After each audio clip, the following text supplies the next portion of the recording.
Hello friends, ನೀವು ನೋಡ್ತಾ ಇದ್ದೀರಾ one India Kannada YouTube channel. ನಾನು ರಾಶ್ಮಿ. ನಿಮ್ಗೆಲ್ಲ ಗೊತ್ತಿರೋ ಹಾಗೆ ಉತ್ತರ ಪ್ರದೇಶದ ಮುಖ್ಯಮಂತ್ರಿಯಾಗಿ ಯೋಗಿ ಆದಿತ್ಯನಾಥ್ ಪ್ರಮಾಣ ವಚನ ಸ್ವೀಕರಿಸಿದ್ದಾರೆ. ಇದೀಗ ಉತ್ತರ ಪ್ರದೇಶನ ಸಿಎಂ ಯೋಗಿ ಆದಿತ್ಯನಾಥ್. ಆದರೆ ಸಿದ್ದರಾಮಯ್ಯ ಅವರು ಯೋಗಿ ಆದಿತ್ಯನಾಥ್ ವಿರುದ್ಧ ಆರೋಪ ಮಾಡಿದ್ದಾರೆ. ಯೋಗಿ ಆದಿತ್ಯನಾಥ್ ಮಹಿಳಾ ವಿರೋಧಿ. ಸಿದ್ದರಾಮಯ್ಯ ಭಾನುವಾರ ಹೆಬ್ಬಾಳದಲ್ಲಿ ನಡೆದ ಬೃಹತ್ ಕಾರ್ಯಕ್ರಮದಲ್ಲಿ 2018ರ ಚುನಾವಣಾ ಪ್ರಚಾರಕ್ಕೆ ಮುಖ್ಯಮಂತ್ರಿ ಸಿದ್ದರಾಮಯ್ಯ ಚಾಲನೆ ನೀಡಿದ್ರು. ಈ ಸಂದರ್ಭ 2018ರಲ್ಲಿ ಕಾಂಗ್ರೆಸ್ ಮತ್ತೆ ಅಧಿಕಾರಕ್ಕೇರಲಿದೆ ಅಂತ ವಿಶ್ವಾಸ ವ್ಯಕ್ತಪಡಿಸಿದ್ದಾರೆ. 2018ರ ಕರ್ನಾಟಕ ವಿಧಾನಸಭಾ ಚುನಾವಣಾ ಕಾಂಗ್ರೆಸ್ ಪಾಲಿಗೆ ಮಾಡು ಇಲ್ಲವೇ ಮಡಿ ಕದನವಾಗಿದೆ. ಹೀಗಾಗಿ ಶತಾಯ ಗತಾಯ ಗೆಲ್ಲಲೇಬೇಕು ಅಂತ ಪಣ ತೊಟ್ಟಿರೋ ಕಾಂಗ್ರೆಸ್ ಬಲು ಬೇಗ ಅಧಿಕೃತವಾಗಿ ಚುನಾವಣಾ ಪ್ರಚಾರಕ್ಕೆ ಧುಮುಕತ್ತೆ. ಭಾನುವಾರ ಹೆಬ್ಬಾಳದಲ್ಲಿ ನಡೆದ ಬೃಹತ್ ಕಾರ್ಯಕ್ರಮದಲ್ಲಿ 2018ರ ಚುನಾವಣಾ ಪ್ರಚಾರಕ್ಕೆ ಮುಖ್ಯಮಂತ್ರಿ ಸಿದ್ದರಾಮಯ್ಯ ಚಾಲನೆ ನೀಡಿ ಈ ವೇಳೆ ಅವರು ಬಿಜೆಪಿ ವಿರುದ್ಧ ಹರಿಹಾಯ್ದಿದ್ದಾರೆ. ಇನ್ನು ಕಾಂಗ್ರೆಸ್ ಚುನಾವಣಾ ಪ್ರಚಾರಕ್ಕೆ ಚಾಲನೆ ನೀಡಿದ ಮುಖ್ಯಮಂತ್ರಿ ಸಿದ್ದರಾಮಯ್ಯ ಅವರು ವಿರೋಧ ಪಕ್ಷ ಬಿಜೆಪಿಗೆ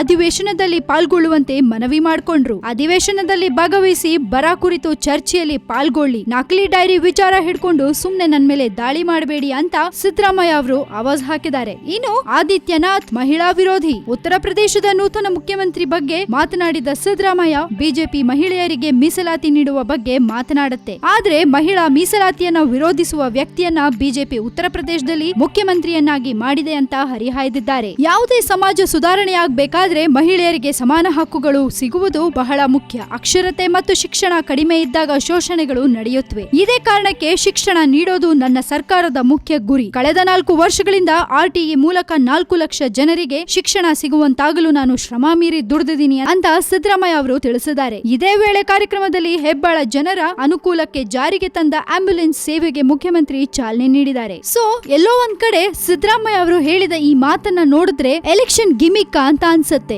ಜನರನ್ನ ಇಂಪ್ರೆಸ್ ಮಾಡೋಕೆ ಹೀಗೆ ಮಾತಾಡೋದು ತುಂಬಾನೇ ಸಹಜ. ಆದ್ರೆ ಆ ಆಡೋ ಮಾತನ್ನ ಉಳಿಸ್ಕೊಂಡ್ರೆ ಆಗ ನಾವು ಅವ್ರನ್ನ ಮೆಚ್ಕೋಬೇಕು. ನೀವೇನ್ ಹೇಳ್ತೀರಾ? ನಿಮ್ಮ ಒಪಿನಿಯನ್ಸ್ ಅನ್ನ ನಮ್ ಜೊತೆ ಶೇರ್ ಮಾಡ್ಕೊಳ್ಳಿ. ಹಾಗೆ ಮತ್ತಷ್ಟು ಸುದ್ದಿಗಳಿಗೆ ಸಬ್ಸ್ಕ್ರೈಬ್ ಮಾಡಿ ನಮ್ಮ one India Kannada YouTube channel. ಜೊತೆಗೆ ಈ ನಮ್ಮ ವಿಡಿಯೋನ ದಯವಿಟ್ಟು ಲೈಕ್ ಮಾಡಿ, ಶೇರ್ ಮಾಡಿ.